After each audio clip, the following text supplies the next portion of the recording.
વરાછામાં વેશ્યાવૃત્તિ કરાવતી 32 વર્ષીય મહિલા સહિત 3 પકડાયા, 2 યુવતીઓને મુક્ત કરાવાઈ। વેશ્યાવૃત્તિના ધંધામાં અગાઉ પકડાયેલી મહિલા બીજી વાર અન્ય જગ્યાએ મકાન ભાડે રાખી ધંધો કરતા પોલીસે પકડી પાડી છે।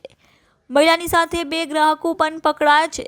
800 થી 1000 રૂપિયા લઈ મહિલા સેક્સ રેકેટ ચલાવતી હતી। 2 યુવતીને મુક્ત કરાઈ છે।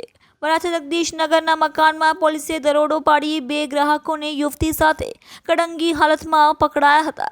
પોલીસે મીઠુ કુમાર પ્રસાદ 19 અને આકાશ યાદવ 18ની સામે કાર્યવાહી કરી છે। પોલીસે જણાવ્યું કે આશા રમેશ બારૈયા 32 વર્ષ જગદીશનગર વરાછા મૂળ ભાવનગર ભાડેના મકાનમાં દેહ વેપારનો ધંધો ચલાવતી હતી।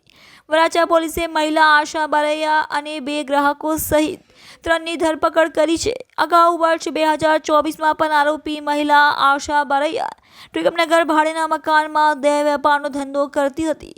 તે વખતે પણ વરાછા પોલીસે તેની સામે કાર્યવાહી કરી હતી।